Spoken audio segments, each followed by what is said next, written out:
Una república sin fronteras. Del conurbano al mundo, la patria de las moscas.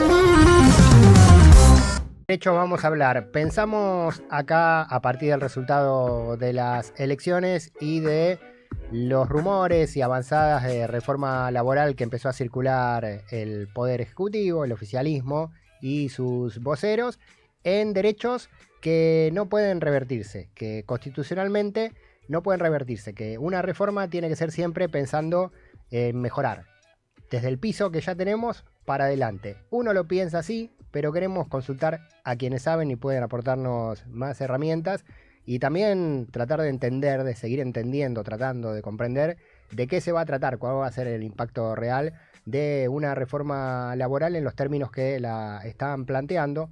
Todavía no hay nada oficial, pero todo lo paraoficial que circula abona a cosas que tienen que ver con el ideario del gobierno de turno.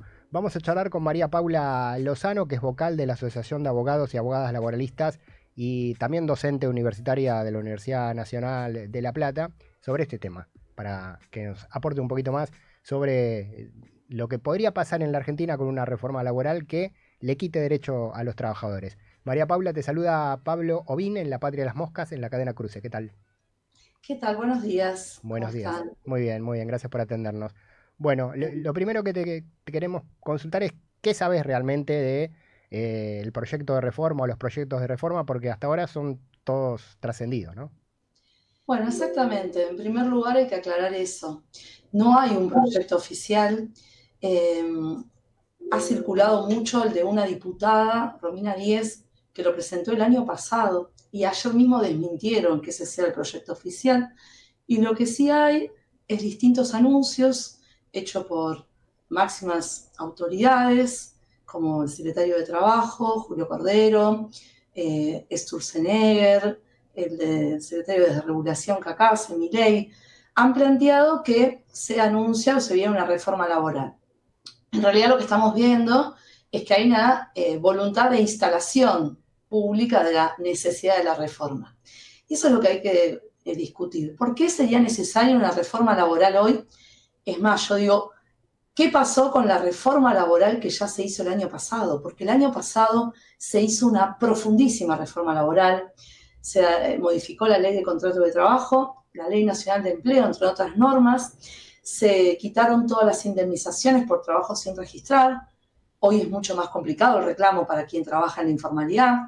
Se modificó el periodo de prueba, se amplió, se permitió tercerizar con menores consecuencias para los empleadores, más allá que eso sea inconstitucional. Se crearon estas figuras fraudulentas de los colaboradores, cuando son formas de encubrir contrataciones laborales, entre otras. Y todo esto no ha dado ningún resultado en el sentido de supuesta modernización o beneficiar lo que es la registración o la creación de empleos. Por el contrario, todos los informes, lo que son los datos, las mediciones, demuestran que han cerrado un montón de unidades productivas, hay una grave crisis industrial y al revés, a nivel mano de obra hay mayor precarización. Con lo cual, el primer punto sería la pregunta, ¿para qué hoy es necesaria una reforma laboral y de qué tipo? Sí. Por ejemplo, la ampliación de la jornada a 12 horas en pleno siglo XXI, 2025. ¿Por qué sería necesario 12 horas de trabajo cuando en el siglo XIX se logró que sean 8 o 48 o y 48, inclusive como dice la OIT? No le encontramos fundamento. Al revés, hoy se amerita una reducción de la jornada laboral. El desarrollo tecnológico permite que trabajemos menos, ¿sí? La realidad es que por una cuestión meramente economicista y una voluntad de mayor, entre comillas, explotación de la fuerza de trabajo, se propicia la ampliación de la jornada. Sí, Pues, totalmente. Esto que vos contás, esta reforma laboral, de hecho, bueno, viene encima de la mano de una ley, la ley Bases, que fue prácticamente una reforma constitucional encubierta, ¿no? Con un montón de artículos tocados que tendrían que haber sido tratados de otra manera. ¿Cómo ves el talante del nuevo Congreso para abordar esto, ¿no? Porque así como pasó la ley Bases en su momento, bueno, uno teme que con la ola ganadora de La Libertad Avanza, haya muchos sectores que incluso en el discurso defienden los derechos laborales, pero en el Congreso puedan ser amistosos o colaboracionistas, hablando de dejar al gobierno hacer y aplicar su plan. Sí, adhiero a lo que estás diciendo. Desde lo personal, lo que me gustaría recordar es que la Constitución Nacional y los instrumentos internacionales que actualmente tienen jerarquía constitucional, como es, por ejemplo, el Convenio sobre Libertad Sindical de la OIT, que ha sido reconocido en la Corte, como es el Pacto Internacional de Derechos Económicos, Sociales y Culturales, el Convenio 190 de la OIT, que tiene rango supralegal, entre muchas otras normas, obligan a los tres poderes del Estado. Son normas que cualquier gobierno de turno y los y las legisladoras tienen obligaciones constitucionales, con lo cual si hacen estas modificaciones que se están anunciando, no hay una de estas modificaciones que no vulnere un derecho constitucional. Van a tener responsabilidad. Eso es lo que yo puedo decir como abogada. Después no puedo predecir cómo va a ser el juego de las relaciones políticas y de fuerzas, por supuesto. Sí genera alarma, obviamente, los resultados y los anuncios, por supuesto. María Paula Lozano, integrante de la Asociación de Abogados y Abogadas Laboralistas y docente universitaria. Bueno, más allá del Congreso entonces, estará la parte legal, ¿no? La justicia. Esto es como lo pensamos desde el desconocimiento profundo de las leyes, pero sí en términos políticos, que no puede irse para atrás en una ley que afecte derechos, que siempre tiene que ser progresiva una ley. Claro, en realidad hay un principio en materia de derechos sociales y humanos que obliga también al Estado, y de hecho hay muchos fallos de la Corte Interamericana que ha condenado al Estado argentino, que establece esta obligación y este principio, le llamamos de progresividad y no regresividad, que justamente, para decirlo en forma sencilla, reconoce que una vez alcanzados ciertos estándares de protección de derechos, se propicia la mejora. Tiene que ver con la mejora continua de las condiciones de vida.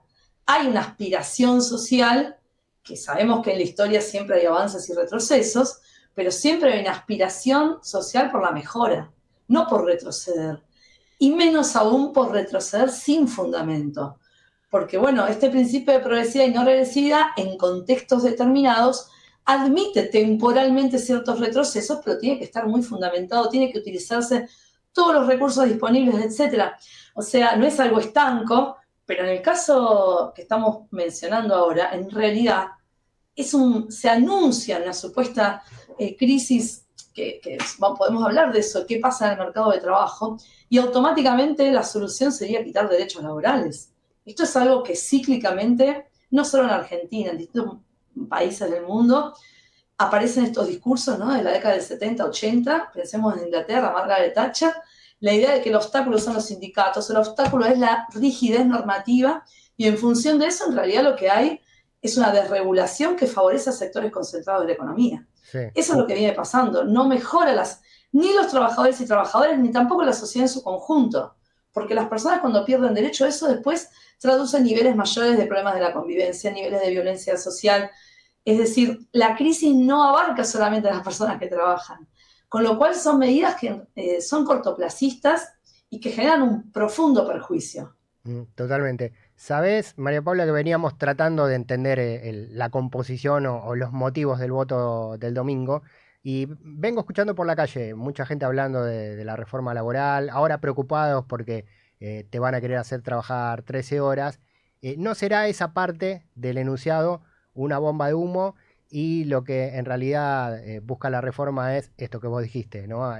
Tratar de destruir la organización colectiva de los trabajadores y no sé, el tema de los aportes, otros derechos, y esa es la tapa para que haya otra discusión. Y digo en el sentido también de que hay mucha gente que, bueno, vos le decís, hay que defender las 6 horas de trabajo, 8 horas de trabajo, depende del convenio, la jubilación, las vacaciones, y un pibe que está en una bici te dice, yo claro, nunca tuve eso, yo no tengo eso, ¿por qué lo tengo que defender si no lo tengo yo? Lo tiene la casta, hasta te llegan a decir. Claro. Bueno, pero esas son visiones que se van introduciendo y se van instalando como verdades. Es real que esa persona no goza de esos derechos, pero ahí lo que existe es un problema de cumplimiento que tiene que ver con por qué no se establecen, no se aplican, primero que existen sanciones, no se las aplica, ¿Qué pasa con el Estado en sus distintos niveles para controlar que no exista esta evasión de normas laborales? Porque estas grandes empresas de plataformas que sabemos que a partir de la pandemia ha existido una reconfiguración del sistema económico y se han beneficiado especialmente estos sectores y en forma masiva evaden las normas laborales y muchas veces también impositivas. Yo conozco más la parte laboral. Y la pregunta ahí es, una persona que trabaja 10 horas por día haciendo repartos en bicicleta, ¿es un empresario? ¿Es un autónomo en realidad? ¿O está haciendo lo que puede para obtener un ingreso? Bueno, si pone su fuerza de trabajo a disposición para que justamente obtener un ingreso, se trata de una relación laboral a cambio de un salario. En definitiva, no se llama salario, pero esa persona, el motivo de hacer esa tarea es la obtención de un ingreso, ¿sí? No es un inversionista, no es un empresario que puede invertir en un lugar determinado, no es un empresario en bicicleta, ¿no? Había un eslogan en la pandemia que decía, un repartidor no es un empresario en bicicleta. A mí me parecía muy visual esa imagen. Entonces, ahí ha existido como una especie de, yo diría, de un mareo en esta cuestión de que la introducción de las plataformas y la mediación de los celulares o de las llamadas tecnologías de información y la comunicación parecería que desnaturaliza lo que es la forma básica de una relación laboral. Entonces, ahí hay que pensar y discutir cómo se abarca a esas personas trabajadoras en las protecciones mínimas del orden público laboral que se han construido en historias justamente como respuesta inclusive, en ciertos momentos, a la necesidad de generar una paz social. Pensemos cómo surge la OIT en 1919. La OIT dice, no habrá paz en el mundo sin justicia social. Esto no se le ocurrió a un sindicato, o sea, es el producto de acuerdo de los grandes sectores antagónicos del mundo del trabajo, como son los sectores empresariales, los estados y los sindicatos. Y esto se lo hizo en el momento de las guerras mundiales. Digo, acá ha existido todo un aprendizaje a lo largo de la historia que siempre, por supuesto, con avances y retrocesos, siempre con niveles de incumplimiento. Ahora, ¿la solución es volver al siglo XVIII en materia laboral? ¿O tenemos que realmente pensar una solución para la etapa actual? Totalmente. ¿Y qué puntas ves, María Paula? Digo, como alternativa, porque también otra explicación del voto del domingo es, estoy en contra de esto, pero no hay nada, pero está todo bien. No, personalmente, claro. Yo hace tiempo que venimos planteando con distintas colegas, con distintos sectores, la necesidad de, en algún sentido, por ejemplo, la ley de contrato de trabajo, modificarla en sentido de introducir o reconocer lo que son los trabajos de cuidado, ¿no?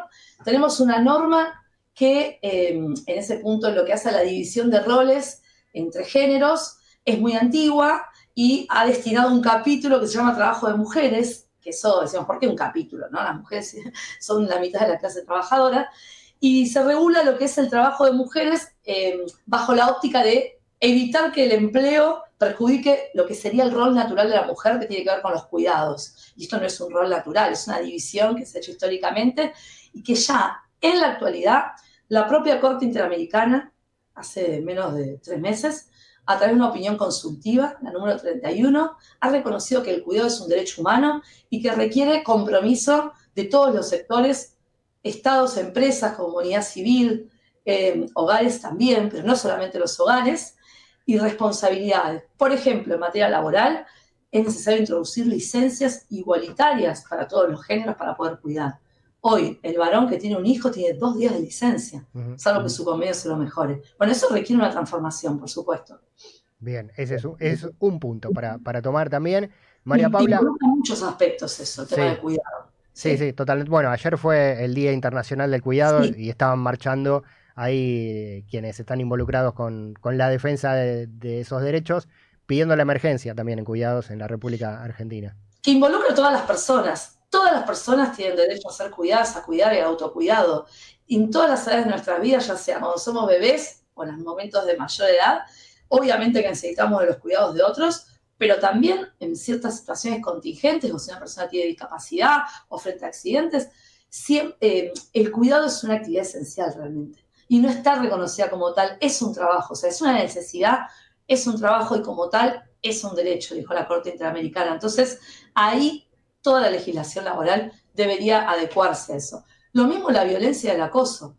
Ya está el convenio 190 de la OIT, que establece un montón de aspectos en lo que tiene que ver con los riesgos laborales, con gravísimos daños que se generan frente al acoso y la violencia laboral, y nuestra normativa, que está por debajo, no se adecúa a eso. Ahí también se requiere una transformación. Bien, entonces hay un montón de cosas para sumar y no cosas para restar o para ajustar en los derechos. No la jornada, ampliar la jornada como si fuera el siglo XVIII. Totalmente. María Paula, volveremos a molestar para seguir analizando. Esperamos ya con más datos. No se habla del verano, con sesiones extraordinarias para tratarlo de manera, me parece, muy express el asunto. Veremos qué pasa. Volveremos a consultar. Bueno, muchísimas gracias. Un gusto. Lo mismo, muchas gracias por la claridad también. María Paula Lozano, vocal de la Asociación de Abogados y Abogadas Laboralistas y docente universitaria, profesora en la Universidad Nacional de La Plata. La reforma laboral regresiva que no pasa por los estándares de la Constitución. Esto es lo que dicen los abogados laboralistas, pero ahí nos dejó puntos, ¿no? En vez de discutir una reforma laboral que saca derechos, hay un montón de derechos que no están en las leyes laborales que hay que sumar, hay que ir para adelante y no para atrás.